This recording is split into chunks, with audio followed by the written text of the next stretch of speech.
Hi guys, it's Fondre here, and I hope you're all well and safe. I just wanted to jump on Facebook this evening for the next 30 minutes to answer a few questions from our members and fans. A few of you guys have sent in some great questions already, so I'll start with those, and any other questions you have for me, please put them in the comment section, and I'll do my best to answer them in the next 30 minutes. So the first question is from Marcus, and he's put the Sydney Derby or the Big Blue. With that in mind, can you explain your celebration at Bank West? And I'm hoping that it was a dig at the RBB. For me, I think the Big Blue, is probably a bit of a better derby for me than the Sydney one. Obviously with our struggles with maybe Western Sydney this season, not getting the right results against them, but dominating the performances.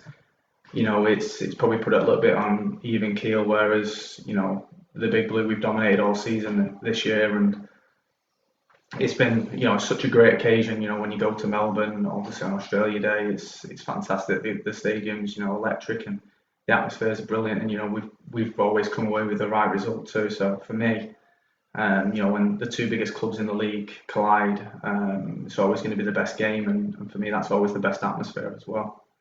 The next question is from Lockyer Cove member. What's been your favourite goal against Melbourne victory, and how much out of 10 don't you like them? There's not really like a massive dislike for Melbourne. I just didn't enjoy scoring against anyone. Favourite goal, I'll probably say my second in the semi-finals last year. When I got put through by Ninko and obviously to put us 5-0 up. It was a great game for all of us, and it was just an awesome occasion as well. Jubilee was bouncing, and such a magnificent atmosphere, which was part of the Cove as well. The Cove was unbelievable that night as well. So it was that one definitely for me. The next one is from Brett Hanna. Aside from the current Sydney FC squad, who's the best footballer you've played with? For me, it's an interesting question really, because I've played with some brilliant players who you probably wouldn't have heard of, and then I've got some great players who've had fantastic careers who probably on the wrong side of the career playing with me. I played with Ida Johnson at Bolton, who was 37, and you look at his career, it's absolutely glittering with greatness, and he came to Bolton, I think he was about 37 at the time, and he still oozed class with the ball, and obviously you don't lose them sort of things, and he was outstanding and such a great guy and down to earth as well. You couldn't get the ball off him. Probably the best one I'd say would be Ian Hart as well for contribution, because he was one of the best left backs in the Premiership for 12-15 years, and when I moved to Reading in my first season, he was a left back there, and I came into the team, and when I played he was absolutely outstanding. He's got one with the left foot, and his career is amazing. He's probably the best player I've played with. And he was still doing it at the time at about 35 years old, and just such a great pro as well. I really enjoyed playing with him as well. So I'd probably say Ian Hart is the best player I've played with. So the next question is from Daz Pope. It's a two-part question. How does football in Australia compare to England? For me, there is similarities in the game in the A-League to England. It's very much a transition game here.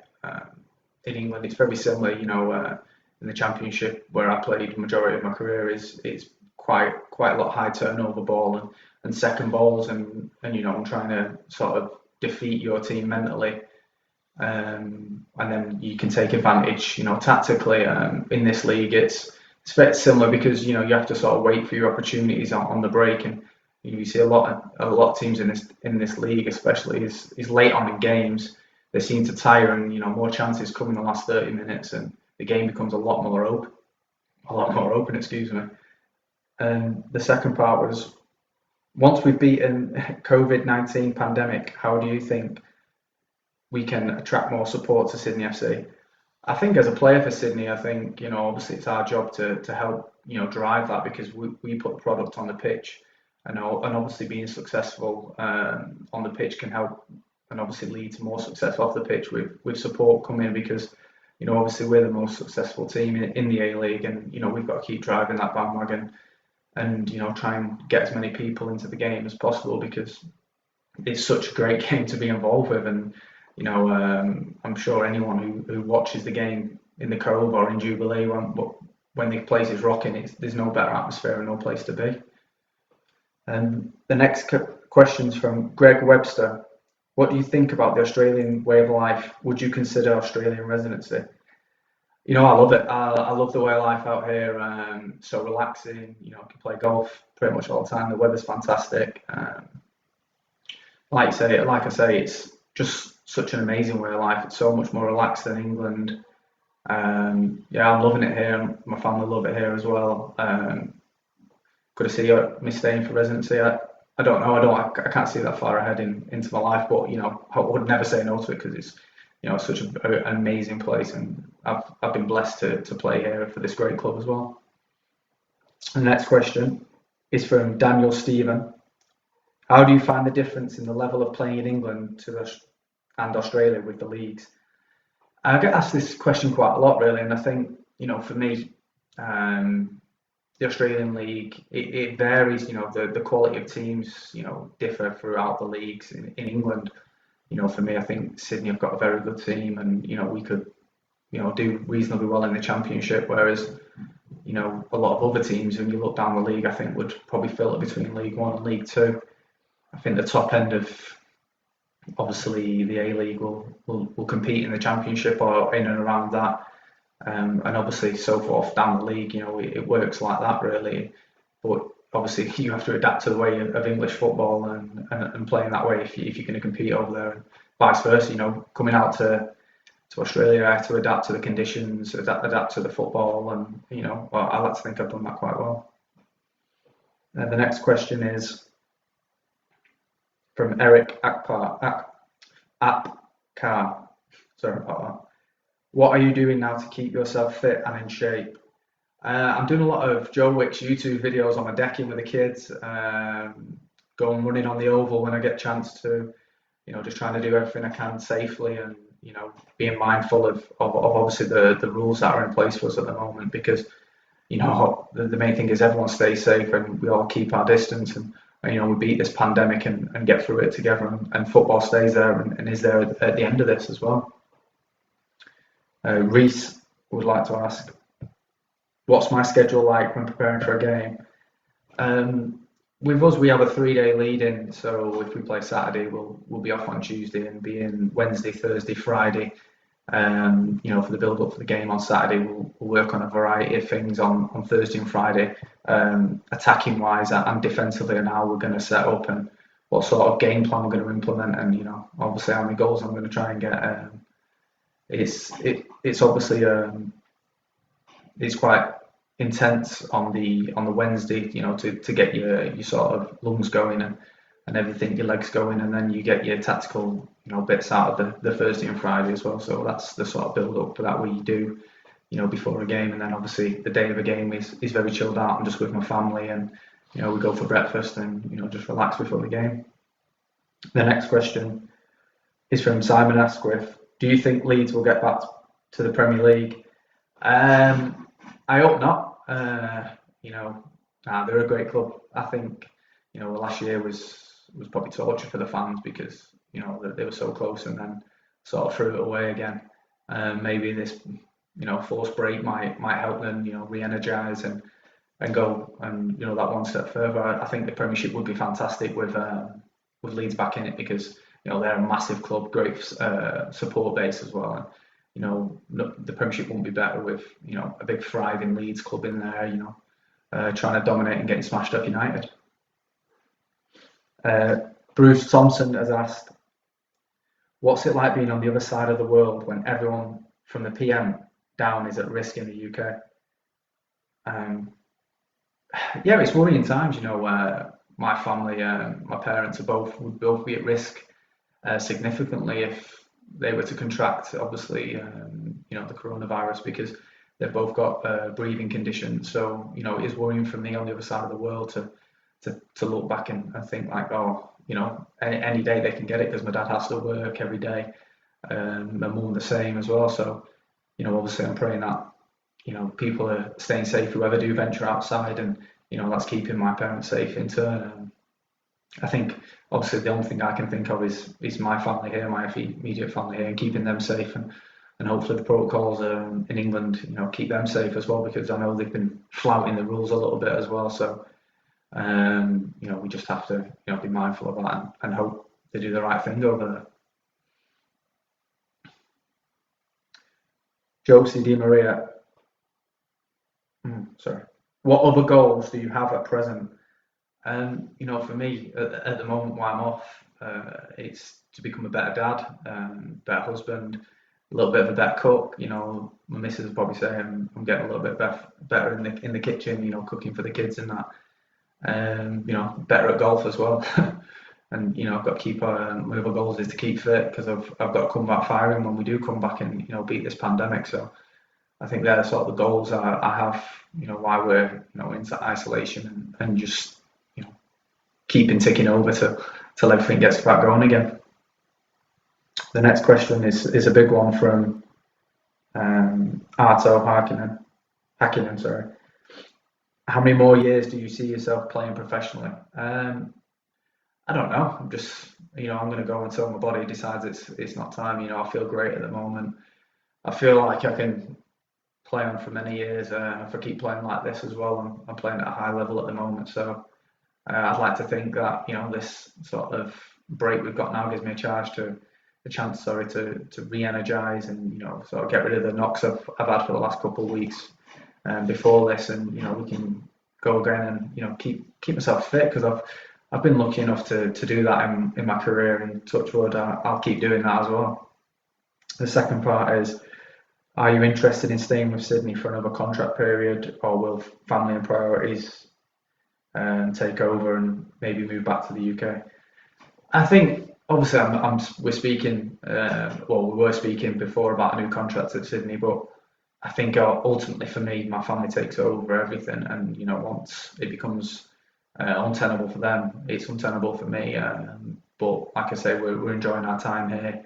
All I can say is that we love it here at the moment, and things are going great. So obviously I won't be trying to speak about my new contract if I didn't think I seen a long-term future here. And obviously with that in mind, I've got obviously the all-time leading goal scorer record sort of in my sights as well, which would be something I'd like to have before I left as well. So if that's the case, these goals for me to go for, in the long run as well for me. The third part, I've already answered this about the difference between the A-League and obviously England for me. Obviously I've stated before about the differences. The best player I've played with, and why is it Ninko? Ninko's an outstanding player, and it's a pleasure to play with him as well. I think the good thing about Sydney is I was surprised when I first came, how good the squad was, and how much talent was in the squad, and we've added to it this season. With Costa coming in, Alex Barmyon coming in, two quality players, Barazzi coming in, my golf partner, who's been arguably one of the best players of the season. You've got Gowser as well at the back, who's come in to replace Yorke as well. So we've been very lucky that the recruitment has been unbelievable, and we've got a great squad to choose from. And the last part of his question was, any interest in coaching, managing after my playing career, and would Australia be a realistic place for me to coach and manage? I'm looking at that. I'm looking at coaching and staying in the game when I finish football. I think I've got a lot of knowledge to give to young players. I like to think I help out on the training pitch with other young players when I'm very approachable, and I always want to improve myself. So I'm always trying to help younger players to improve. I like to think that whenever they have questions, I answer clear and properly to them, so they get something from that. I don't want to be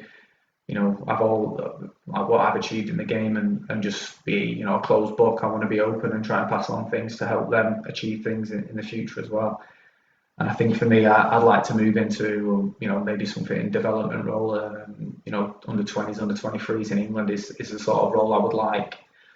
But them sort of things don't get given out for free. You have to earn it, and I'm willing to do that. If a job was in the youth development set up here, yeah, I'd love to. I think I've got like I say, a lot of knowledge to pass on. I'd like to work with strikers as well as an individualised striker coach as well. I think I can help with that as well. But these sort of things I've got to put on the back burner because there's a lot of things I want to achieve in the meantime before I do any of that.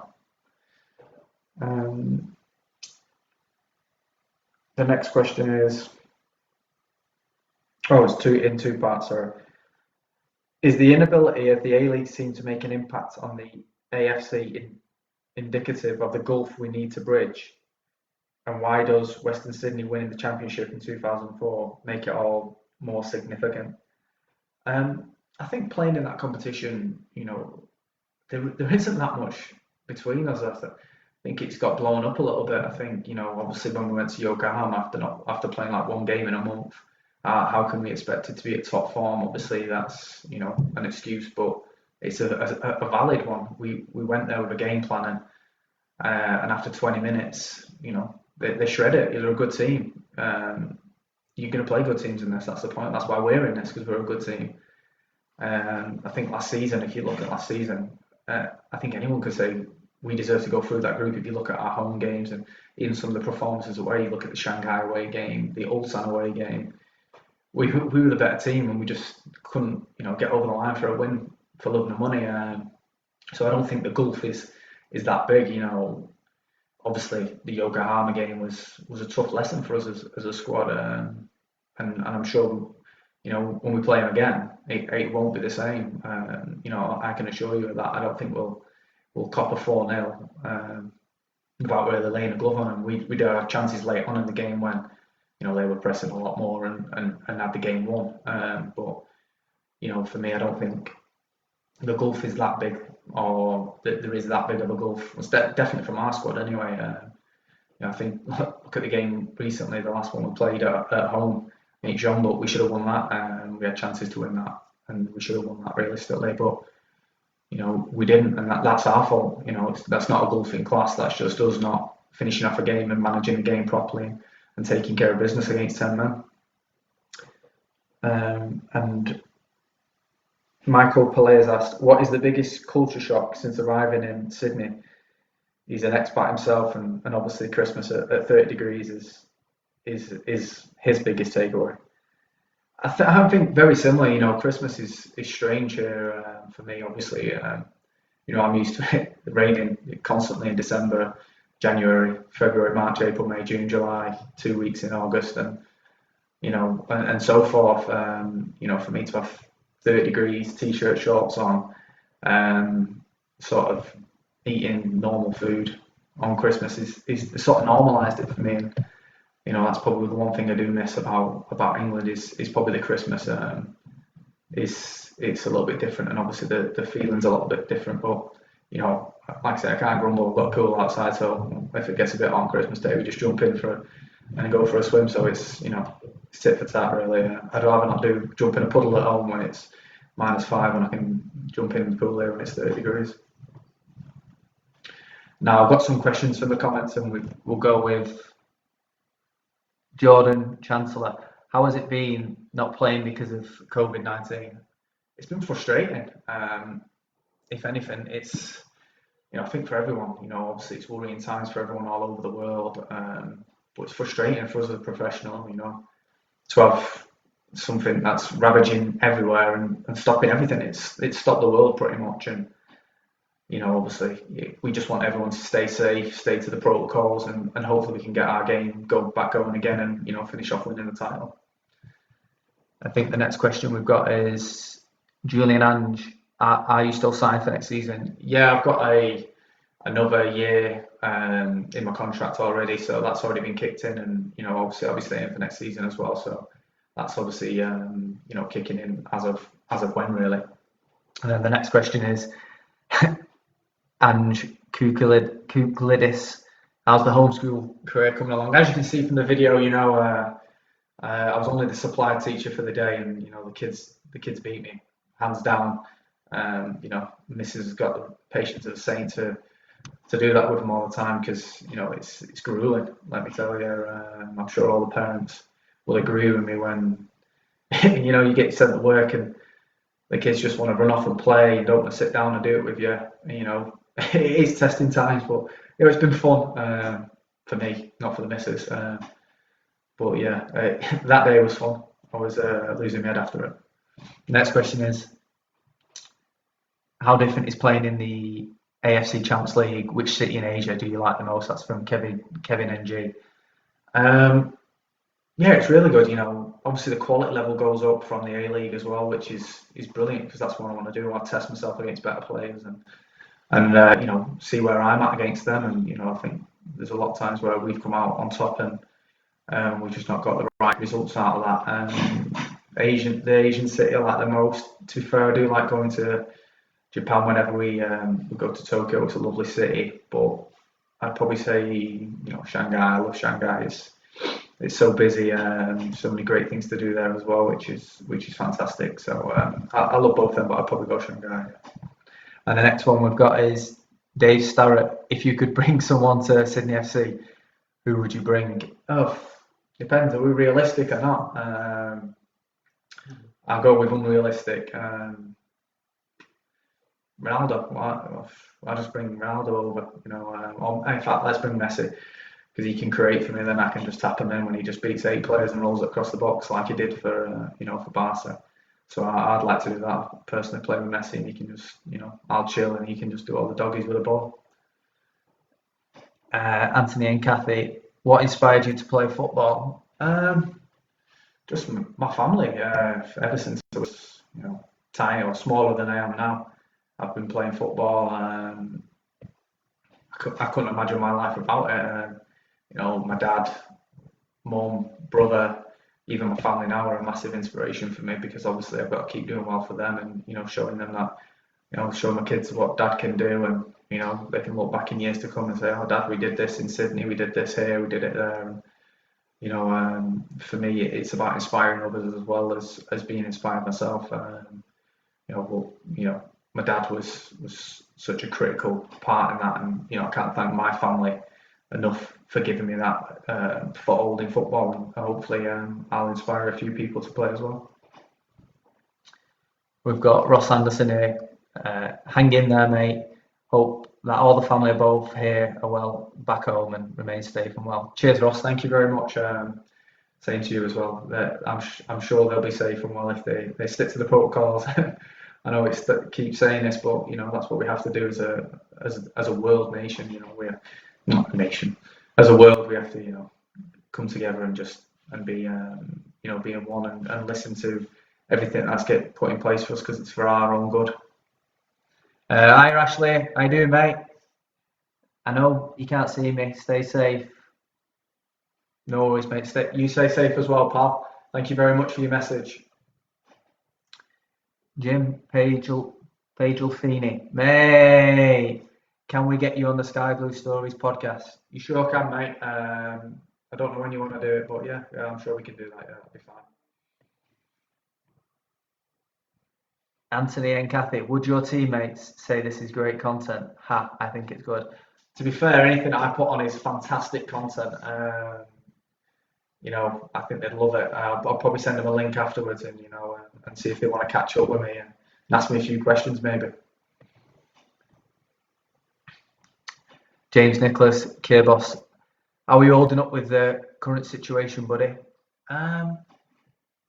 Obviously, it's the same for everyone. You lose your head a little bit because you can't do the routine things you want to do, but there's still a big picture there. You got to stay sane.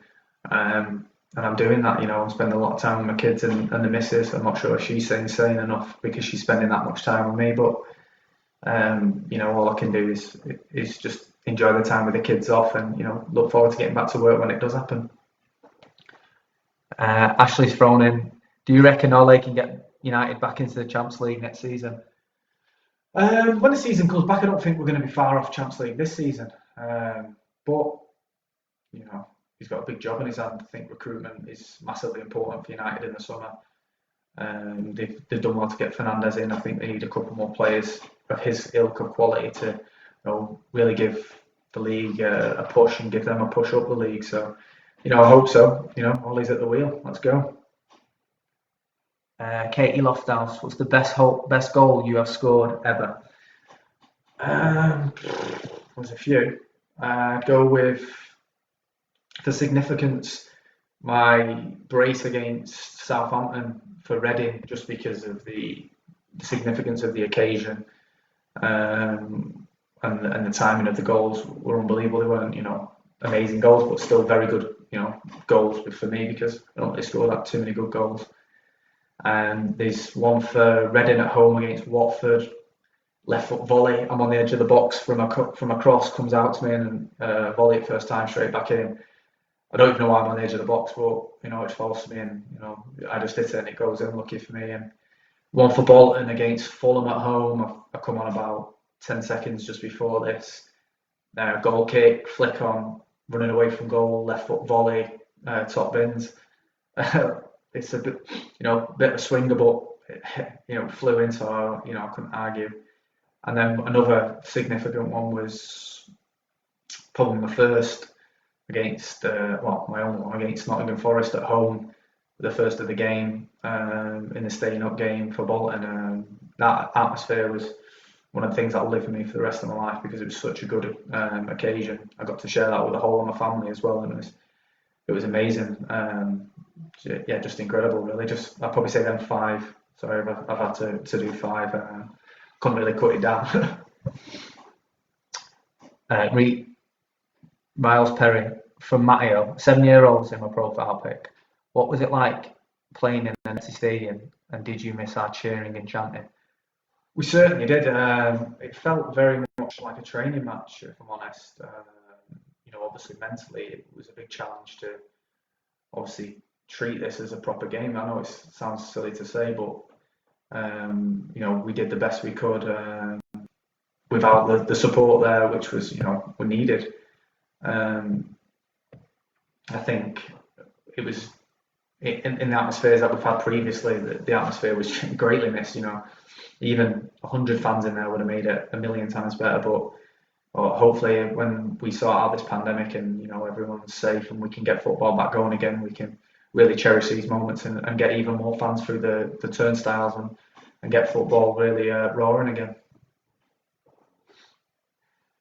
Crab Hughes, Sausage Man, who is the best team you've played against? PS, please go Leeds. Definitely not Leeds, because I score against them near enough every time I play against them. Man United, the best team in the world, of course. Who else am I going to say? Luke Di Stefano, what sauce do you put on your sausage rolls? HP all day. No other sauce for me. I don't like sausage rolls, I don't like goals, but steak bakes, if you're going to have anything like that. Daniel Martins, what's the story with sausage rolls, lad? Just rhymes with goals, Cockney slang. Sausage rolls, goals. That's the only thing. I bought it from, just see my mum come on the chat here as well. I bought it from England when I scored a few goals in England, so I just thought I'd bring it out here. And, it's funny how it's sort of caught on it. Hi, Mum. I'm well. How are you? Peter Chaos, did you paint that behind you on the wall? No, Mrs. got it from Target for about $4. Bargain hunter she is. We like a few things to decorate the office.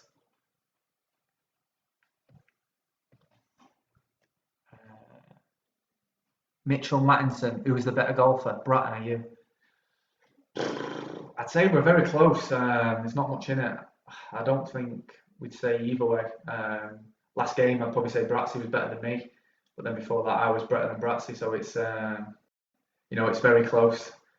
And I've just seen one of my missus' mates as well ask the question, which I'll answer in a minute. I'd probably say it's very close. I wouldn't like to pick a winner out of me and him. I think we're better than Gowser though. Stacey Louise Cowie, what's happening? Do you think Carol Baskin killed her husband? If you're not watching Tiger King, did she? Hitchin Nev, how long you think it's going to take to restart the championship? However long it takes, we've got to stay ready as a team and hopefully be ready to push on. I'd like to think with the way things are going right now, maybe in a couple of months' time we start again and get it finished as quick as we can and then go have a little break and then go into next season. But nothing's set in stone yet. We've got to obviously adhere to the rules, like I've said previously, and go from there. Jack Lidlow, my handicap's 12, give or take. Depends how I'm playing and how I'm hitting it and how much practice I've had before. Ryan Finch, surely you are going to win the Golden Boot this season. I'd like to think so, yeah. Obviously, there's some really good strikers in the league. Obviously, there's Miura at Melbourne City as well. And that's, it's a sort of challenge I've wanted to come out here. Last season I got picked by Roy and Krishna sort of in the last day, and I didn't have enough legs coming back from the Champions League game to sort of sustain that. But I think this season I've come back fitter and worked even harder, and it's sort of working for me, I guess. So obviously I've got to keep that up and work it whilst I'm away from the club now and keep fit. Andrew AJ Jones, do you think in any league that the current ladder leaders should be ending the season? Yeah, for me personally, I think obviously first past the post should take the trophy, and obviously the final series is sort of an Australian thing and maybe a bit of an American thing for me. If you win the league, then you're the most dominant team, and you should get the spoils of that. And I don't think that should be sort of hindered if you look at Perth last season and obviously Sydney in previous seasons as well. So it's been it's been disappointing, but hopefully we can do both this season. Hi Katie, Mrs. Friend again. Do you always draw on your eyebrows, or is it just for live chats? Nervous twitch, I think it is. Thanks for getting in touch though. Really miss you. Hi girls. I know you're downstairs watching, having fun. Here we go. Sean Vincent, who's the biggest pest in the team? Zul's, well, that's smallest pest, I'd probably say. Yeah, he's a nuisance. He's always on me for some reason, so it's nice to fire back at him. I'd probably say him and his Gowser and Bratsy as well, who's serial pests. Tim Morse, Adam, what's the best thing about living in Sydney, and what do you miss most about UK? Everything. Sydney's amazing. Such a great city. There's not much I miss about obviously the UK, except maybe family and friends. I think that's probably the only thing missing. As you can see, they're popping up on the chat. Obviously riveted by this impromptu question and answer I've done. So obviously I'm keeping them well informed of what's going on over there. Michael Carroll, come back and play at Terry Hills, mate. Don't worry, we'll be doing. Always play at Terry Hills when I can get Corey up there. Ryan Finch, my price footballing moment is probably, I'd say, going up to the Premiership with Reading. I don't think I'll look past that really. At the start of the season I was playing League Two football, and by the end of it I was in the Premier League. So to sort of endure the slog of playing in League Two for years and working hard and going from that to the Premier League in the space of 12 months was hard work, well earned, and I was buzzing with that. I think that's probably the proudest I've been as a footballer. Obviously staying up last minute against for Bolton, against Forest, we'll rank up there as well, and scoring against United as well, my boyhood club at home for Reading. Some of the things that I'm amazingly proud of, but I think what tops it all is being called a Premiership footballer. Sean Vincent has asked who would be in my Sydney five-a-side team, past or present. I'd probably go me in net, Rhino at the back as the one defender, because he's just a monster. He's just like literally just runs all day, smashes people, even in training, just does it. He's such a good footballer as well, which is a credit to him. I'd have Ninko, because you can't really get the ball off him. He just manipulates the ball so well and gets out of tight situations all the time. Let's see. Costa, probably have Costa with me. He's a very good player as well. I think you've seen with our partnership this season, and we've worked really well together this season. Very attack-minded. I go for Broski as well. Love Broski. Love playing in front of him. I think such a brilliant player. I would love to have played with him younger in his career as well, because he's such a good player. And what's that one? Two. Last but not least, I would say Barm Johan, but we need goals, so can't have him in it. Because all he does is pass it wide. He's a bit like Ben Simmons from the 3-point line. Trying to think who would have. I'd have Bratsy. His passing range and he's a bit like Rhino, where he gets stuck in and smashes people as well. And he's got a real good kick on him too. Cassie Walker, my sister-in-law. Hello. Hi Maya, hi Olivia. Are you okay? Hope you're having fun watching this. Ed Harriet, would you ever shave your hair off lightly? No chance, mate. It's going as it is, so I need to keep all I can. Paul Davenport has asked, are you for or against VAR? I'm against it, if I'm honest. I think it takes a lot of love out of the game and a lot of passion from it. Obviously, we've got to live with it because that's part of our game now, but it doesn't eliminate all the errors. So I think we can live with a little bit of human error here or there. It makes good for the talking points, but it is what it is. My brother, hi Dan, you alright? Did you get your ability from your dad? Definitely not. He was a terrible footballer, and I'm not ashamed to tell him that. He was awful. His nickname was Studs because he used to just boot people. So I didn't get any ability from him. He might have helped me become the player I am, but he did not pass down any ability traits to me, unfortunately. Maybe give me the desire and work ethic. That's about it. Kaja, how many times do you train a week? From Callum, AJ.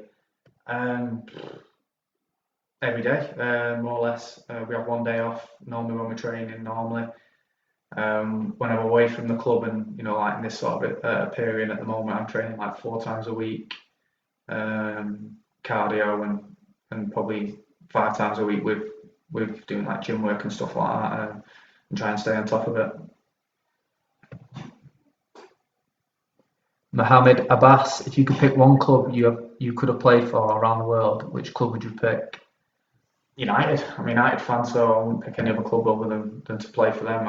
I got to play for them when I was 7 years old, and that was a dream come true at the time.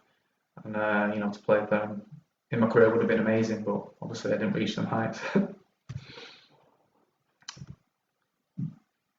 Jody Beddoes, who's your favourite striker of all time? R9, Brazilian Ronaldo, best striker ever. For me, greatest striker of all time, above anyone for me. Obviously, I love watching Aguero currently, Van Persie, Torres when he was in his pomp as well, unbelievable players. But I think R9 overranks all of them, all strikers. Last couple of questions now. So we're going to Jamie Elston, player you miss most from Reading. I met some great people in Reading, and we had a fantastic change room and a fantastic bond as well. I think probably got close to Jem Carican a lot, and Adam Federici as well, and Gareth McCleary. They're probably the 3 closest people I got to, but I think if you had to push me for one, I'd probably say Jem, because I speak to him most days and we have a lot of fun, and we've played golf for probably 3 or 4 years now on it. And I'd probably say him. No, Dad, we don't want you as a sub, mate. Cheers. Mohammed Abbas, best player in the league, and can't say a Sydney player, so no Ninko. Probably say Noonan. My mate at Melbourne City. I think he's done fantastic in his first season, and I think there's a lot more to come from him as well. He's a quality left footer, and he's an outstanding player and a great asset for the league as well. Last one, and it's from one of my mates. Who's best at golf, like me and Mark Aslan? It's definitely not you, because you didn't win for 18 months before I came out here. You're terrible at golf. So that's that. Thanks very much for all the questions. It's been real fun answering them, and hope you're all staying safe and enjoy your time off. And like I said, stay safe. Thanks very much, guys. Ta-ra.